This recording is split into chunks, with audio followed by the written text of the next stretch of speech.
So part two, you've met Jim, he's gone upstairs. What happens next?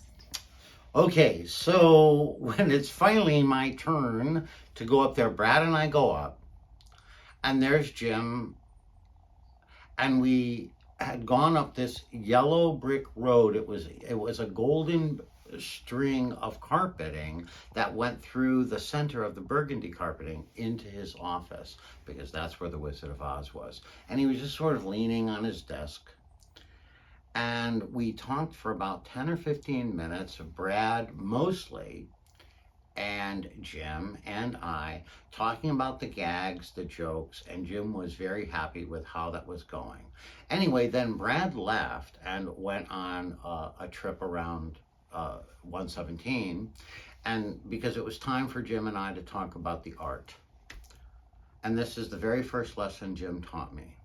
So he said, you know, some of your drawings are very good, and some of them are even great, but we don't want good, and we don't want great.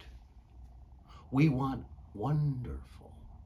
And I'm like, how do I draw wonderful?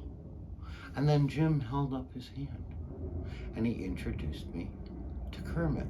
Kermit wasn't on his hand, but he just started talking and emoting and so, oh, Piggy's coming in and all of that sort of stuff. And it clicked. Wonderful. I had been used to drawing two-dimensional characters, you know, imitating Chuck Jones or Freddie Moore or somebody, and going two-dimensional to two-dimensional. The Muppets were real. They had life in them. They had color. They had music. They had voices. There were guest stars. There was all kinds of stuff. And I had to find some way to take all of that stuff that was bigger than 3D and turn it into 2D black and white cartoons.